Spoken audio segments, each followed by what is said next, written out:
Man, what's up, everybody? Welcome back to another episode of EOS. It's 1090 Jake, man. I'm rocking with y'all rocking with me. And for this video, we're going to be speaking on a Florida man that viciously stabbed his roommate while wearing a cat onesie.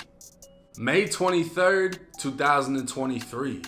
Alachua County deputies responded to a 911 call from a victim claiming his roommate had just stabbed him in the neck and he was pouring blood.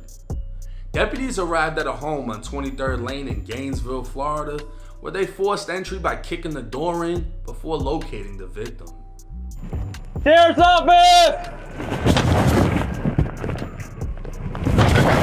Sheriff's office! Sheriff's office! I'm here. Where are you at? I'm over here in the master bedroom. Alright, where's the suspect? I think it's either in the kitchen or bedroom. Alright, forced entry, voice contact with the victim. Suspect is still inside. We're trying to extract now. Are you Omar? Hey, where are you at, man? Omar! Hey, will you... Can you clear that? As best as you can? Or no? Sheriff's office, anybody's inside, come out now with your hands up. Here, I think he might be in here. Sheriff's office! Hey!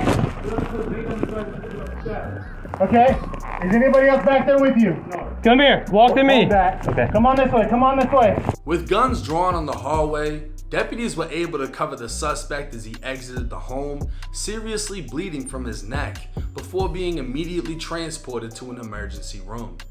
The focus now shifted to the suspect, who had yet to respond to commands given by deputies. While calling for a ballistic shield and canine assistance over the radio, deputies confirmed they could hear moaning coming from inside the house. The suspect would finally emerge empty-handed and wearing a cat onesie. Sheriff's office, come to me, I can hear you. Clear and empty hands. Clear and empty hands, right here. Come on, walk out. Come on, walk out. This way. Turn around. Back up. Keep coming out. Back up. Keep coming. Down him outside. All the way out. Don't bring it past, y'all. Back up. Back up, guys. Come on. Come on. Turn around. Face away from us. Back up. Keep coming. Get out of the doorway. Come on, keep coming. Keep backing up. Take him to the left. To the left. Come on back. To the left. Bring it to y'all. Bring it to y'all.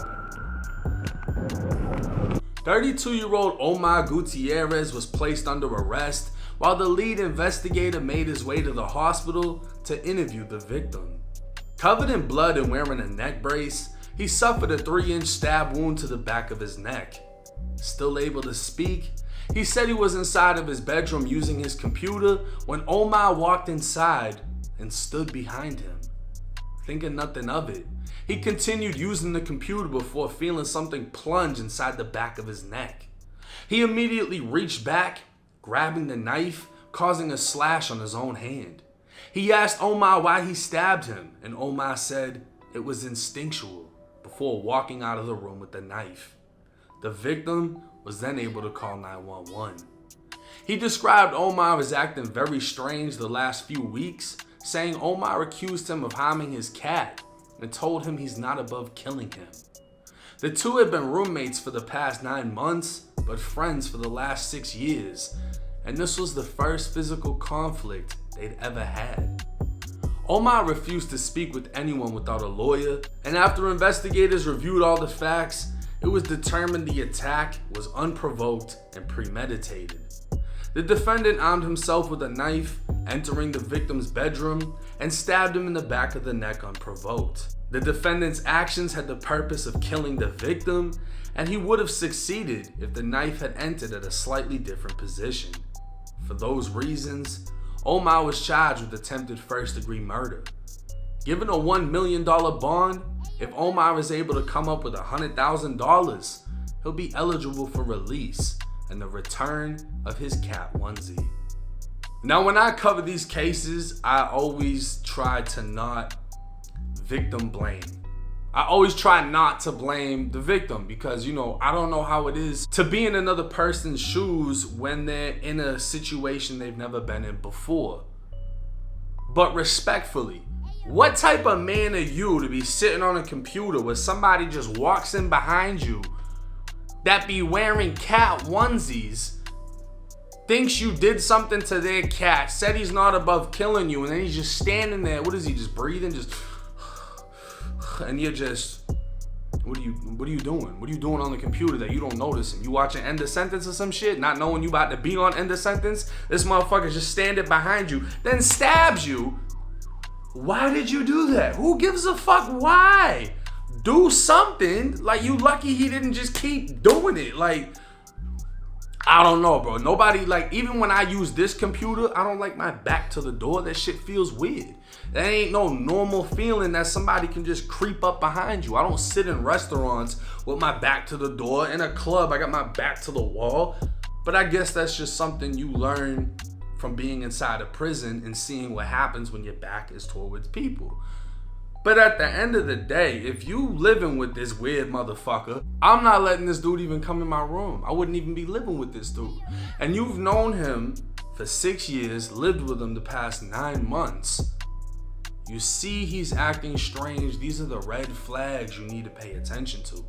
People be thinking things and, oh no, he's doing this, he might do this, but they don't do nothing until it actually happens. And this dude could have easily been killed if a knife went into the back of his neck. He reached back, slashes himself. Why did you do it? And Buddy told him it was instinctual. The fuck does that even mean? Did he think he was a fucking tiger walking in the room and he just striked his prey or some shit? I don't even understand that. But this is a Florida man story. You Google Florida man, you're gonna hear the craziest shit coming out of Florida. I love the state of Florida. It's not known for all the best reasons, but you can be sure that the news station is gonna be lit every single day with new stories, which is why End of Sentence is lit with these new stories. Now, the fact that he has a bond, I don't know how, but he got a bond. So unless they put his cat onesie in evidence, I'm pretty sure it's gonna be in his property at the jail, and if he gets released, unless it has like DNA on it and shit, he would get released with the same fucking onesie he was wearing when he did this shit. Now, something important to point out, because a lot of these dudes that do this type of shit, they try to say that they're crazy. He specifically said he didn't want to talk to anybody without a lawyer. That tells me he has an understanding of what's going on. Because if you were truly crazy, you're not gonna know you're crazy and you're not gonna care. You're gonna get in there and be like, oh, I did it because, you know what I'm saying? Some weird ass fucking story you're gonna put together, but this dude's like, I don't wanna talk to anybody. He more gangster than the rappers in these situations. He didn't wanna talk to anybody because these rappers be going in there and saying every fucking thing. He don't wanna talk, which tells me that crazy shit ain't gonna work out for him. Attempted murder, PBL, punishable by life in the state of Florida. At minimum, he'll probably get 20 to life. And you know, he's already stabbing shit, so he might fare well in prison. But then again, he might have just stabbed somebody that wasn't like that and get turned into a straight victim. I've seen people in prison with murders that are straight up jizzles getting extorted. But let me know y'all thoughts and comments in the comment section. It's 1090 Jake. I'm rocking with y'all, y'all rocking with me. Till next time.